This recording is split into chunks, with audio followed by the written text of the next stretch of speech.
All right, good evening, buenos. Happy holidays and all that fly shit. What's poppin'? It's your boy Big Rich from Queens, New York City, in the streets where we get busy. I'm pretty sure you know what time it is. It's time for some business. Mob Story Season 2, Team Ruckus, you already know. As usual, before we conduct business, gentlemen, wipe your feet on the rug. Time to blow some smoke in the atmosphere and bless the situation. As usual, let me know what you guys are partaking in tonight. For me, it's some Skywalker OG Kush and Minge when I tell you it's delicious. It's delicious. Continuing in the tradition of all things Irishman and trying to break down the characters. And we said we was going to take the characters and kind of break them down. And of course, Shattered finds the best and most accurate articles for us. And of course, this is written by Jessica McBride of Heavy.com. We throw respect on your name, of course. You know how we do. Anthony Provenzano, Real Story. Who was Tony Pro? It's time for business. Mob Story, Season 2, Big Rich. Let's go. Anthony Provenzano, nicknamed Tony Pro, was an East Coast mafioso and New Jersey union leader who was tied to the Genovese crime family and had long been accused of playing a key role in the disappearance of labor boss Jimmy Hoffa. Provenzano is played in the Netflix mob film The Irishman by Stephen Graham. The Irishman has some people wondering about the real Anthony Provenzano. Hoffa vanished in 1975 in Detroit, where he was supposed to meet Provenzano and another mobster. His body has never been found, although he was declared dead. It's widely accepted that Hoffa was supposed to meet Tony Pro and the other mobster, Tony Giacolone, in a Detroit restaurant that day. Or at least he thought he was. Those who think Tony Pro was behind Hoffa's mysterious disappearance argue that Provenzano was behind the hit, perhaps at the behest of an even more powerful mob figure, Russell Buffalino. But they don't agree that Tony Pro pulled the trigger himself. In fact, he claimed he had an alibi. He was playing cards in another state. An Associated Press story in the Idaho State Journal from December 15, 1975, reported that Stefan Andretta, described as a New Jersey Teamster, was being held in solitary confinement because he refused to cooperate in an investigation into Hoffa's disappearance. The government wanted Andretta to testify against his brother Thomas and Salvatore Bergoglio and his brother Gabriel Bergoglio because of a government informant named them as Hoffa's killers. I hope I'm saying that right. Bergoglio. If I'm saying it wrong, somebody call me a stunad and then correct me, right? All of these characters made the list of Hoffa suspects in the famous Hoffa's Memo, authored in 1976 by the lead FBI case into Hoffa's disappearance. In addition, Tony Pro and Frank Sheeran are on the suspect list. Sheeran's the titular Irishman who was affiliated with all of the above mob characters and was a longtime Hoffa associate. In real life and the movie, it's Sheeran who claims he's the triggerman, a story that some believe but others question. Other experts point to Sal Bergoglio as the likely gunman. He later died in a gang hit in Little Italy. No one knows for sure, they are just theories. However, most of the theories have Tony Pro as the man orchestrating it all at the direction of Buffalino, a powerful crime boss who controlled Pennsylvania rackets. Tony Pro's possible involvement in the Hoffa disappearance is no big revelation, though. The same year Hoffa vanished in 1975, Associated Press article described Tony Pro as another key figure in the Hoffa case. He told investigators he was playing cards with Stefan Andretta in Union City, New Jersey, the day Hoffa disappeared, the article stated. It described how reports indicated that Provenzano, a Teamster boss in New Jersey, was supposed to be meeting Hoffa at a Detroit restaurant. Instead, Hoffa disappeared. Here's what you need to know. Authorities believe that Hoffa thought he was meeting Tony Pro, with whom he had bad blood dating to their prison years. According to an FBI report, Provenzano was a soldier in the Genovese Crime Family who was a close associate of Hoffa in the early 1960s, and he was deemed a primary suspect in Hoffa's disappearance. Provenzano was also a shop steward in a trucking company, and he was the person in charge of bookmaking, numbers, and loan sharking. Even back in 1988, a Mafia encyclopedia reported that Tony Pro was behind Hoffa's disappearance. His New York Times obituary described him as a short, stocky, and ham-fisted man who bore the scars of his younger years as an amateur boxer and who joined the Teamsters as a Depression-era truck driver.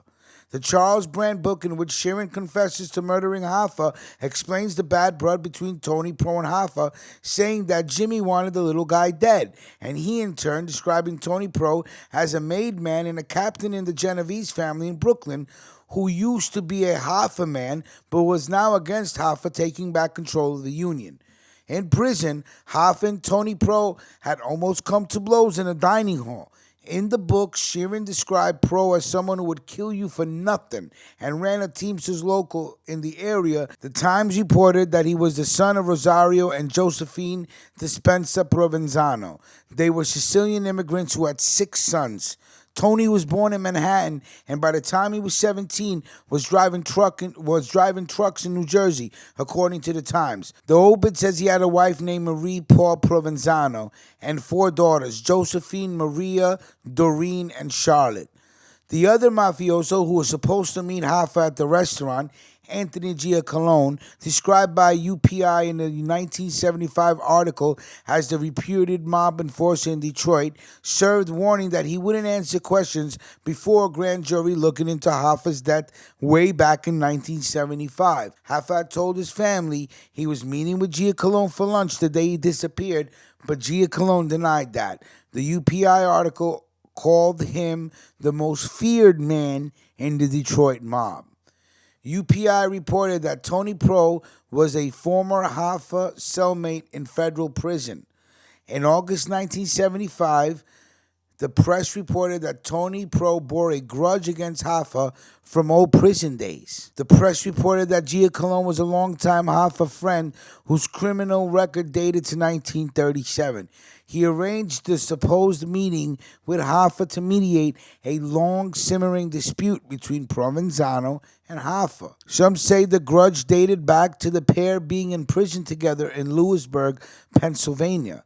Provenzano was forced to step down as the head of the Teamsters Local 560 in Union City, New Jersey, and wanted Hoffa to amend the union's pension plan so he would qualify, adding that Hoffa refused. In 1978, the Courier-Post in Camden, New Jersey, was reporting that Tony Pro was in the sights of a federal probe looking into organized crime's control of the state's trucking and shipping industries. Provenzano's trouble with the law dated pretty far back, though. An AP story in 1967, how he was an imprisoned New Jersey Teamsters union leader. He received a 7-year prison term for extortion, landing him in prison alongside Hoffa. The Herald News reported that Provenzano was accused of extorting money from Dorn Transportation Company by threatening to cause labor trouble. In 1964, he was already 47 years old. He was described as president of the Joint Teamsters Council 73, which represented North Jersey Teamsters.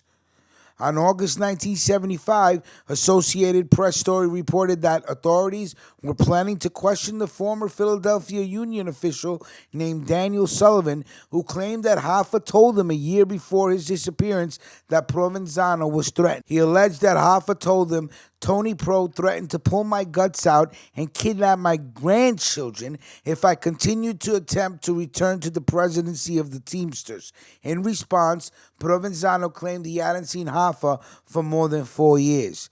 Sullivan claimed to the Associated Press that Provenzano was also upset that his association with Hoffa caused him troubles with law enforcement.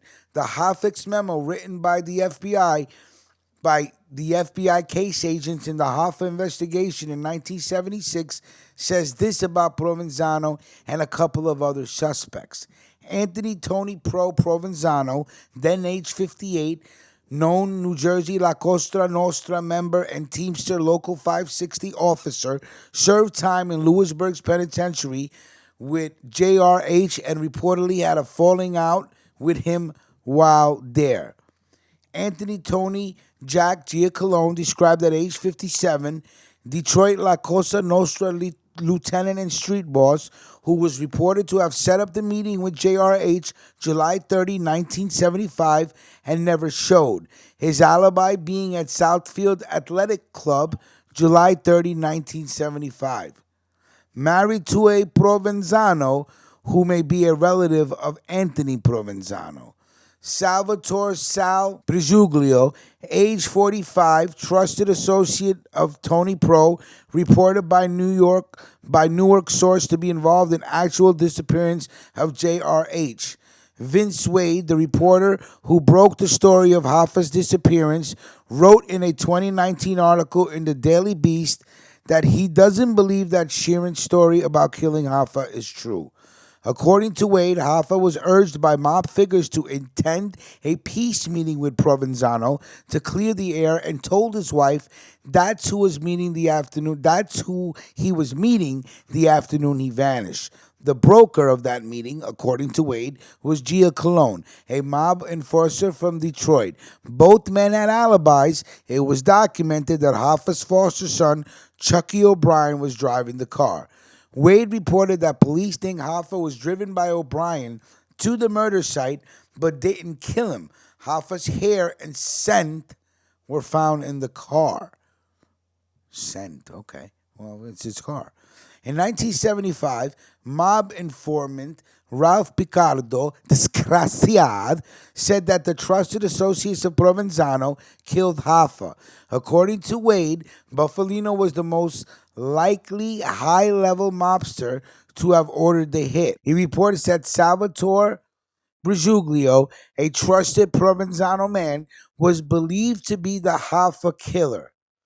Garrity, the Hoffa case agent for the FBI, told Wade that Sheeran was interviewed and Hoffa had called him the day before he disappeared, but that Garrity has no indication Sheeran, was there.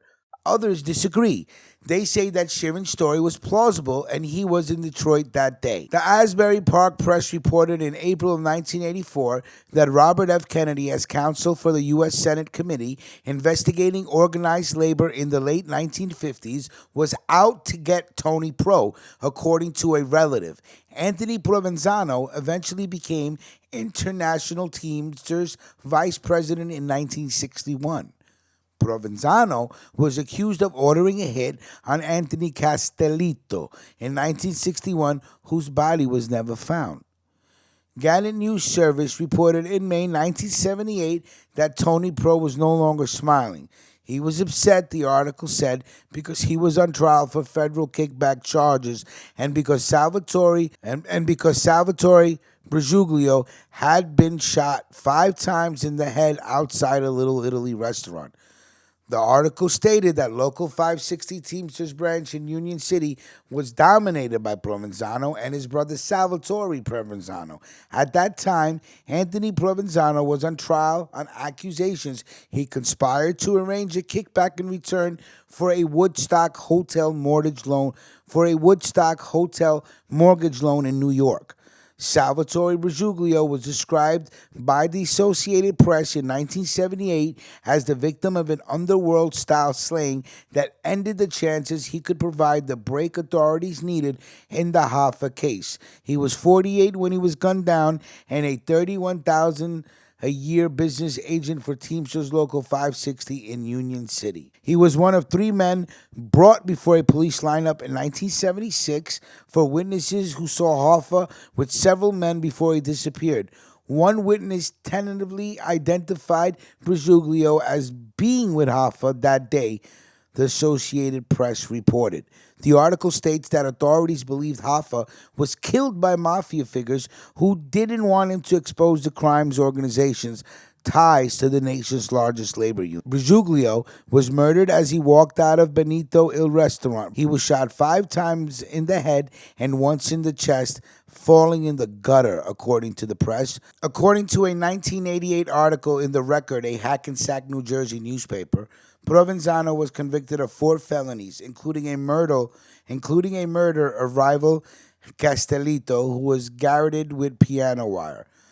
The News, a Paterson, New Jersey newspaper, reported in 1982 that the United States Attorney for New Jersey had asked a judge to seize control of the Teamsters Local 560, citing a 20-year pattern of murder, extortion, and embezzlement of union funds that allowed the Provenzano family to control the union even from prison. There was a third brother named Nunzio. At the time, in 1982, Anthony was serving a 20-year prison sentence for labor racketeering. The record reported that in 1987, Tony Pro was then 70 and the fiery former head of Local 560, then spending his days in a wheelchair in a California prison. He was described as being known for his icy stare and booming voice, but now was disabled. He was also described as a ranking figure in the Genovese Crime Family. A 1975 story in the Dayton Daily News described Salvatore Bergoglio as Tony Pro's right-hand man and his contact person with Joseph Ziccarelli, a mob boss in New Jersey. Gabriele Bergoglio was described as a strong man for the Union. What was Tony Pro's cause of death? He died in December of 1988 at the age of 71 of a heart attack. At that time, he was imprisoned in California. He was at the hospital at the time for treatment of CHF. A 1988 article in Hartford explained. A man who knew him in his final years wrote on Facebook, "In the environment in which we were friends, straight up means honest, tells the truth, acts honorably, doesn't rat, and won't tolerate people that do. He may have killed Jimmy, I don't know, but he was always straight with me, which is an honorable thing. The environment is a strange one that many people cannot survive. I survived." So I guess that was his friend in Facebook wrote that. Great article. Salute. You know how we get down. Like, comment, share. Make sure your bell is tapped so you get... Listen, when you press the bell pops up. One on top, one on the bottom. You hit the one on top. It got two lines, one on the left, one on the right. That means you get every notification. And that's what we want. We want you to share the video with your friends. Share it on Facebook. Share it on YouTube. Bring people into our family. We're good people. Team Ruckus. You know how we get down. Of course, tonight's show was sponsored by Justice Tech Pros. Salute to Dominic and his whole team, and thank you for sponsoring the show tonight. Everybody have a good evening. We will talk soon. Don't forget tomorrow, Waking Up with Ruckus.